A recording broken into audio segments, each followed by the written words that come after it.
Très bien, merci Bozali Ebele beaucoup Landabiso sur Clé Boa, original poney du grand prêtre César Ngadi. Merci pour la confiance et fidélité Bozala Kanango, Nepsa Kabino.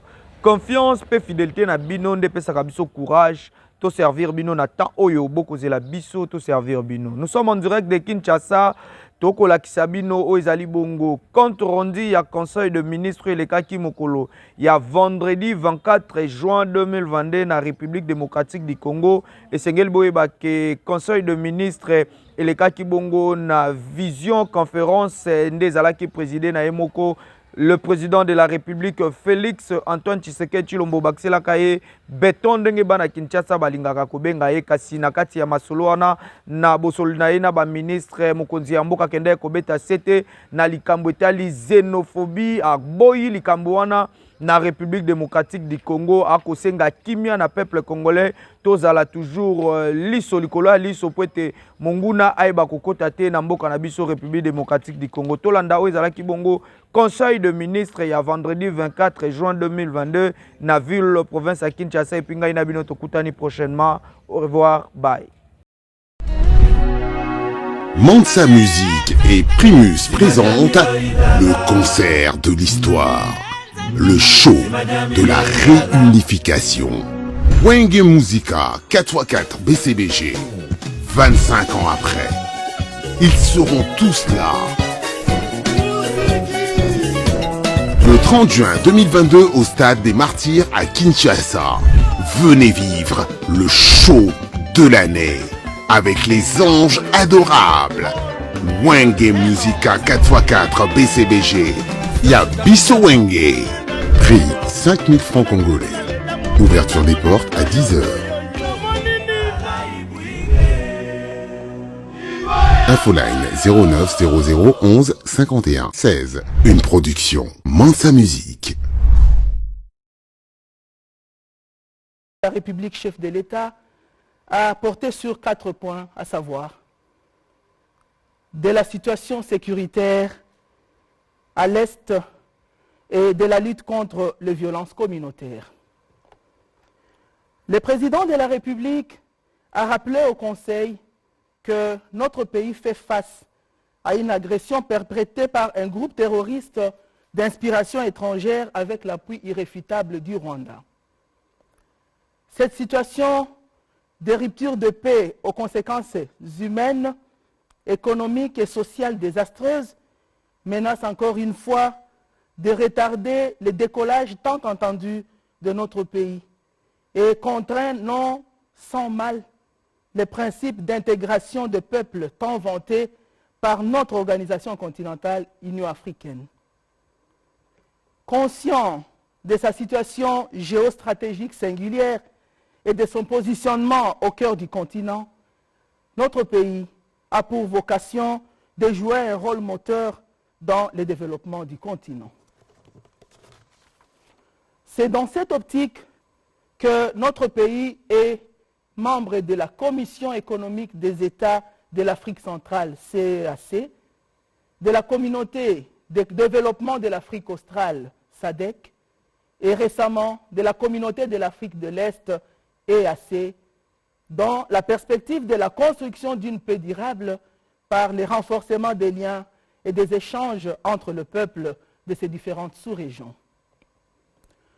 Tout en réaffirmant sa ferme volonté d'instaurer une paix durable à l'est de notre pays et sans porter préjudice aux efforts déployés sur terrain par nos forces de défense et de sécurité, qu'il félicite de manière très soutenue, le président de la République a fait observer que la voie diplomatique demeure l'option idéale et privilégiée, sauf pour ceux des groupes armés considérés comme terroristes et pour lesquels la voie militaire reste la seule issue.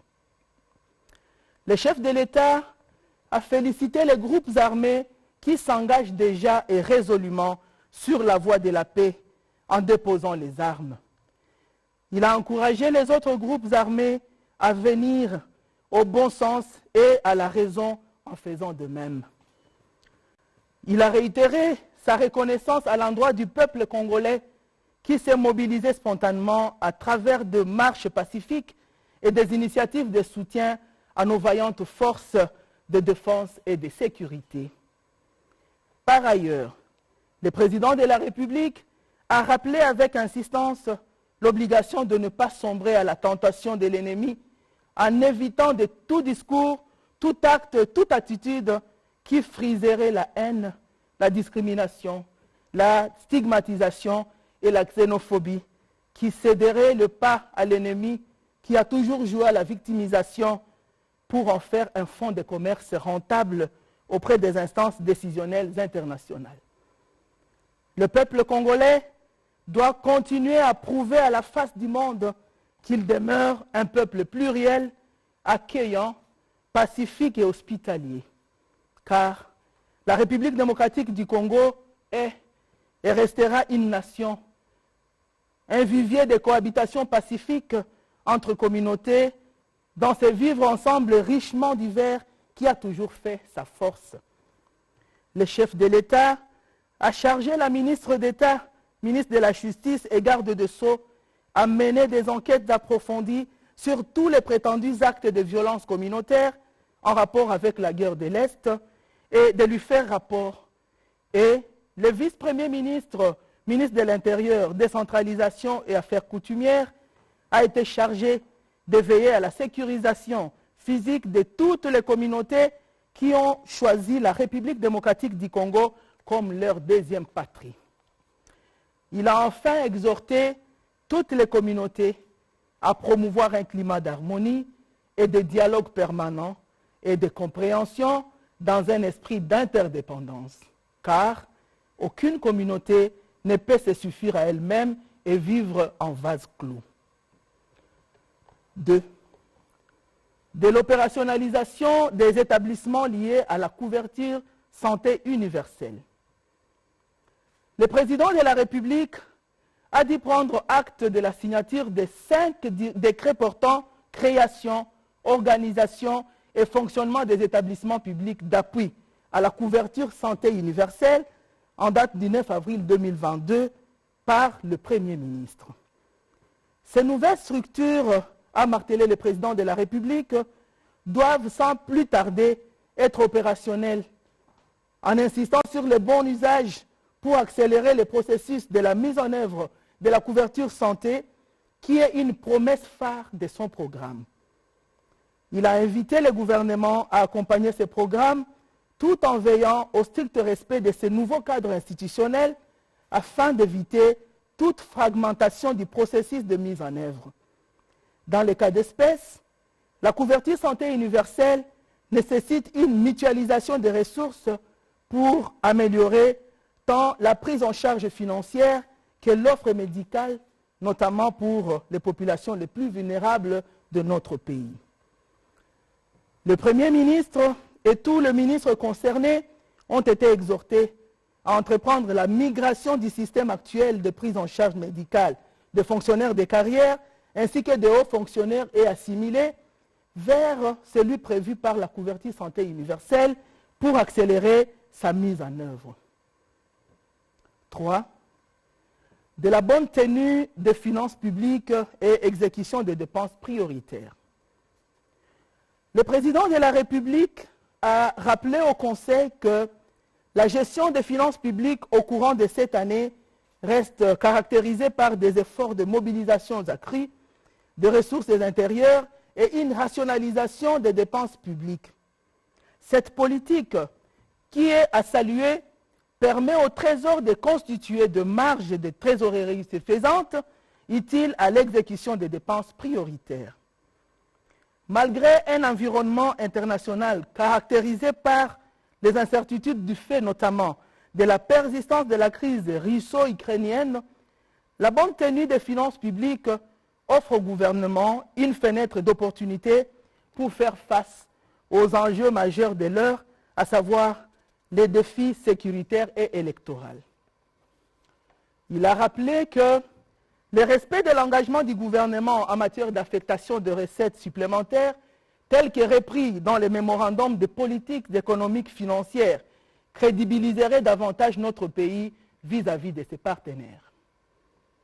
Le président de la République a encouragé le Premier ministre à veiller avec les ministres concernés à rester en ligne avec ce qui a été convenu dans le cadre du programme soutenu par la facilité élargie des crédits. 4. De la mise en œuvre de projets de systèmes d'adduction d'eau Lemba Imbu. Le projet de système d'adduction d'eau potable de l'usine de Lemba Imbu vise à améliorer les conditions de vie et de santé de plus de 500 000 personnes dans les communes de l'Est de la ville de Kinshasa, a fait remarquer le président de la République. Cependant, il a noté que le chronogramme initial des travaux connaît des retards importants et cela a entraîné des coûts additionnels sur le projet. Il convient donc de consolider les efforts entrepris par toutes les parties prenantes pour résorber ces retards, d'imprimer et de maintenir ces rythmes pour que les échéances soient tenues. Il est impératif de parvenir à la mise en service de cette usine d'ici la fin du mois d'août de l'année en cours, de manière à pouvoir approvisionner les communes et quartiers concernés. Le président de la République a chargé tous les ministres concernés, sous la coordination du Premier ministre, à prendre les dispositions appropriées pour évacuer toutes les contraintes identifiées. Intervenant à la suite du président de la République, le Premier ministre a rappelé l'urgence de rendre opérationnelle la Direction générale des corridors de développement industriel, DGCDI en sigle, dont l'impact se traduira par un volume important de manutention pour le futur port en eau profonde de Banana. Il a invité l'ensemble des membres du gouvernement, chacun dans la limite de ses compétences, à agir avec diligence pour traduire en actes les instructions du président de la République, chef de l'État, rappelées lors de la 49e réunion du Conseil des ministres. Point d'information. 1. État et administration du territoire. Le vice-premier ministre de l'Intérieur, Sécurité, décentralisation et affaires coutumières a informé le Conseil sur l'état du territoire qui reste dominé par la poursuite des opérations militaires ordonnées par le commandant suprême des forces armées de la République démocratique du Congo et de la police nationale congolaise pour anéantir la capacité de nuisance des groupes terroristes et autres forces négatives, notamment dans les provinces de l'Ituri et du Nord Kivu. L'état d'esprit de la population a été caractérisé par les commentaires diversifiés autour des résolutions issues de la réunion des chefs d'État de la communauté des États d'Afrique de l'Est tenue à Nairobi au Kenya le 19 juin 2022, à laquelle le président de la République démocratique du Congo avait pris part. La remise à la famille biologique et à la République démocratique du Congo, représentée par le Premier ministre, le reste du héros national Patrice Emery Lumumba, le 20 juin 2022, par le Royaume de Belgique. La fermeture temporaire et partielle depuis le 17 juin 2022 des frontières avec le Rwanda et le Burundi, désormais ouvert uniquement de 8h à 15h. La notification au nouveau gouverneur et vice-gouverneur des provinces des ordonnances d'investiture du chef de l'État. Le vice-premier ministre, ministre de l'Intérieur, Sécurité, Décentralisation et Affaires coutumières, a informé le Conseil de l'arrivée à Kinshasa de la dépouille du Premier ministre Patrice Emery Lumumba et du démarrage de la tournée qu'elle effectue dans 3 provinces, Sankuru, Chopo et Haut-Katanga, avant le retour à Kinshasa pour les hommages et l'inhumation au mausolée prévu à cet effet. 2. Situation sécuritaire.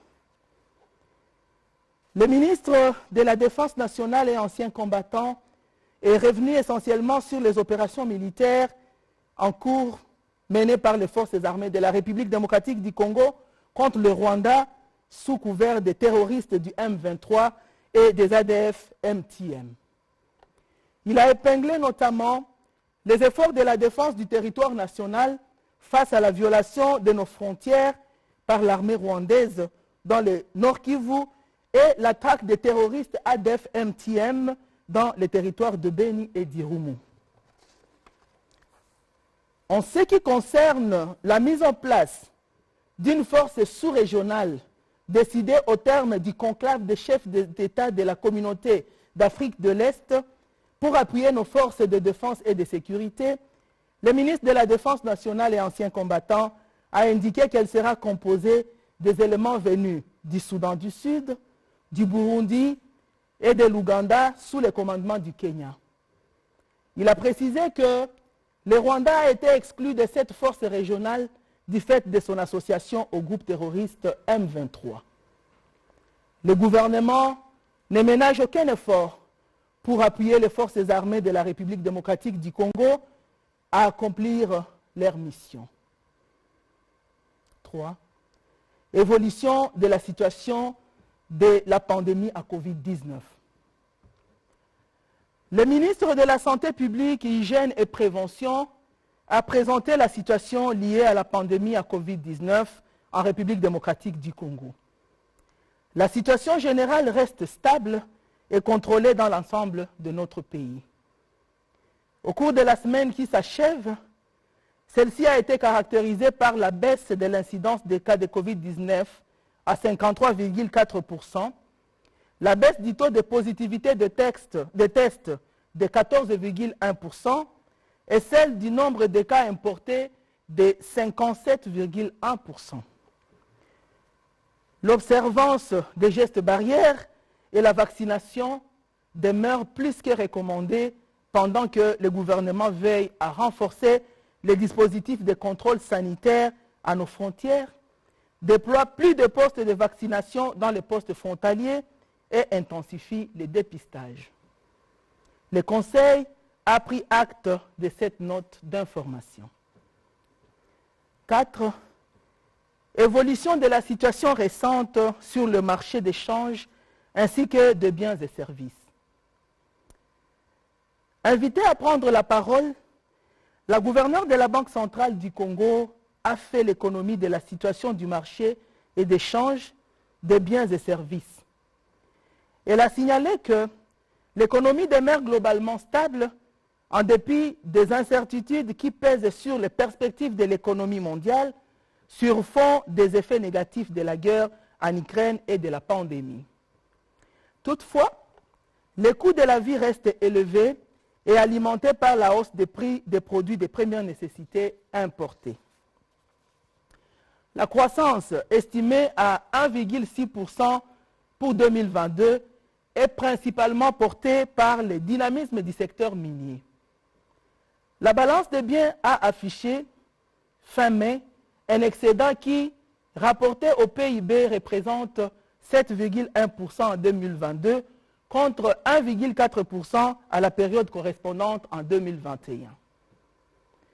En rythme hebdomadaire, le taux d'inflation à la troisième semaine du mois de juin courant s'est établi à 0,22%, soit en baisse de 0,02% par rapport à la semaine précédente, portant le cumul annuel à 5,32%. Le marché d'échange est resté stable avec de faibles variations du taux d'échange, justifié par une appréciation de 0,01% sur le marché officiel et de 0,03% au parallèle. La gouverneure de la Banque centrale du Congo a rassuré le Conseil de la poursuite de la coordination des actions au niveau de la politique budgétaire et de la politique monétaire, ainsi que du maintien du pacte de stabilité. À propos de la situation de la Freeland Fest, elle a informé le Conseil des ministres de la mise sous tutelle de cette banque commerciale, tout en prenant en compte des expériences du passé afin de garantir le succès du plan de redressement. Le Conseil a pris acte de ces rapports. 5. Digitalisation des entreprises du portefeuille. La ministre d'État, ministre du portefeuille, a présenté le projet de mise en œuvre de la directive présidentielle du 18 mars 2022 relative à la digitalisation des entreprises du portefeuille de la République démocratique du Congo.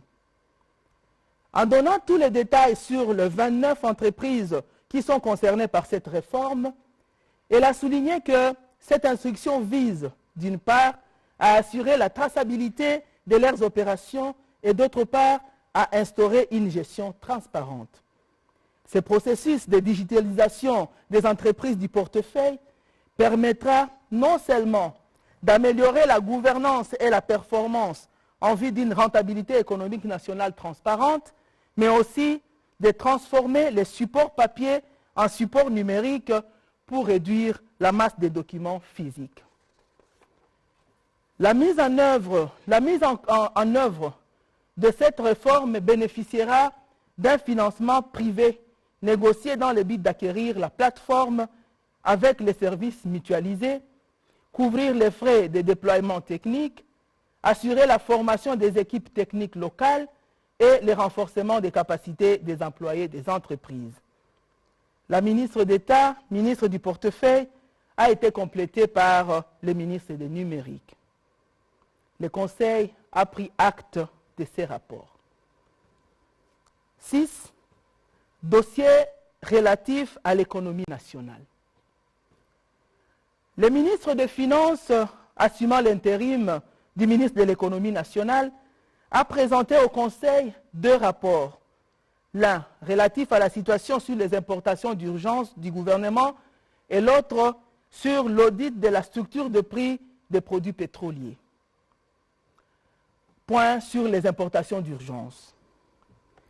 Brossant le bilan de l'opération de l'achat des tonnes de poissons achetées par le gouvernement en Namibie et en prévision de la fin de cette année, il a été préconisé l'option de collaborer de manière plus étroite avec les opérateurs du secteur privé afin de renforcer la confiance, la transparence et la synergie dans le but de mieux répondre aux aspirations de la population et dans l'intérêt général.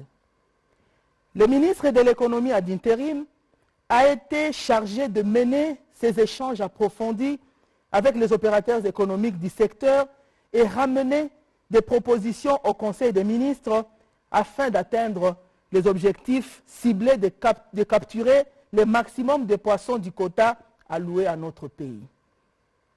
Concernant l'importation et la distribution des vivres frais, tout est mis en œuvre pour rationaliser les circuits d'importation et de distribution, ce qui impliquerait la réévaluation et l'adéquation des charges reprises dans les structures de prix de 10 produits d'une part et l'identification des facteurs qui seraient à la base des barrières tarifaires et non tarifaires qui surchargent de manière injustifiée ces structures de prix d'autre part. Audit de la structure de prix des produits pétroliers. La mise en œuvre de cette recommandation du président de la République lors de la 53e réunion du Conseil des ministres est en cours. Les termes de référence y relatifs ont déjà reçu l'approbation requise et le processus de recrutement et de contractualisation des consultants, cabinet devant réaliser cette mission d'audit tend vers sa fin. Le ministre de l'économie nationale ad intérim a rassuré que la finalisation de ces processus en cours est une condition essentielle de la maîtrise de l'approvisionnement du pays en ces produits stratégiques et des prix pratiqués aux consommateurs dans le contexte de la crise ukrainienne. Il a par ailleurs attiré l'attention du gouvernement sur l'accroissement de l'écart du prix pratiqué à la pompe et la vérité de prix, un écart dû à l'envol continu du coût du pétrole au niveau international. Le gouvernement a recommandé la poursuite des travaux en vue d'une meilleure maîtrise de ces coûts et de la subvention accordée au secteur pétrolier au bénéfice de la population. Le Conseil a pris acte de ces 2 rapports. Approbation d'un relevé des décisions du Conseil des ministres. Le Conseil des ministres a adopté les relevés des décisions prises lors de la 58e réunion tenue le vendredi 17 juin 2022. Examen et adoption d'un projet de texte. Impact socio-économique du barrage hydroélectrique de Sombwe. La vice-première ministre, ministre de l'Environnement et du Développement durable, a présenté au Conseil les dossiers relatifs au barrage hydroélectrique de Sombwe dans le territoire de Mitwaba, dans la province du Haut-Katanga. Elle a souligné que Mitwaba est le territoire le plus dépourvu de la province du Haut-Katanga, qui ne vit essentiellement que de la pression sur la forêt Miombo. La localisation de ces barrages permettra de couvrir le besoin en énergie de plus de 100 000 foyers et de subvenir aux besoins de l'industrie naissante afin d'accroître le niveau de la production. À ce jour, Kipai Énergie, une société congolaise initiatrice de ces projets, est en phase finale de levée de fonds en Chine pour EPC, ingénierie, approvisionnement et construction, et au Brésil pour la partie électromécanique en vue de la construction et de l'exploitation du barrage. La construction durera 4 ans. Les turbines et alternateurs seront fournis par General Electric. Ce projet est initié et piloté par un opérateur économique congolais. Il ne présente aucune menace pour l'environnement et promeut le développement de l'économie dans cette partie du pays. Après débat et délibération, le Conseil a adopté ces dossiers.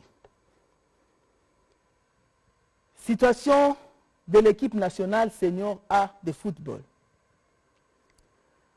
Le ministre des Sports et Loisirs a présenté au Conseil la santé de l'équipe nationale A de football en mettant en exergue les 2 dernières prestations dans le cadre des éliminatoires pour la Coupe d'Afrique des Nations Côte d'Ivoire 2023.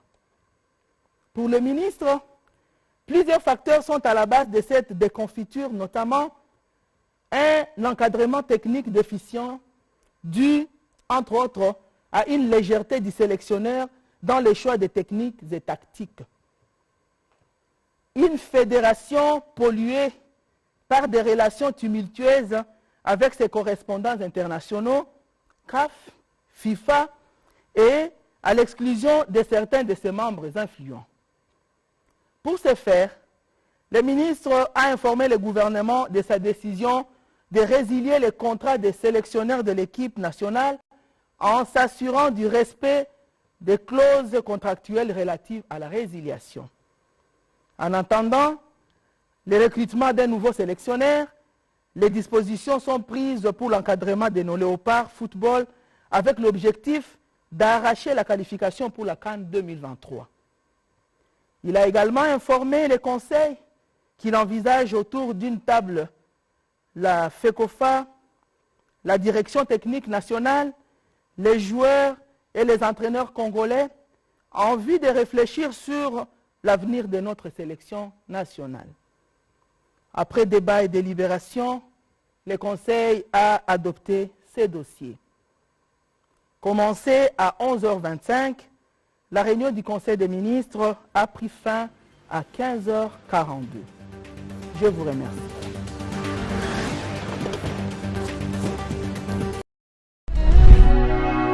Mansa Musique et Primus présentent le concert de l'histoire, le show de la réunification. Wenge Musica 4x4 BCBG, 25 ans après, ils seront tous là. Le 30 juin 2022 au Stade des Martyrs à Kinshasa, venez vivre le show de l'année avec les anges adorables. Wenge Musica 4x4 BCBG, Yabiso Wenge. Prix 5 000 francs congolais. Ouverture des portes à 10h. Infoline 09 00 11 51 16. Une production Mansa Musique.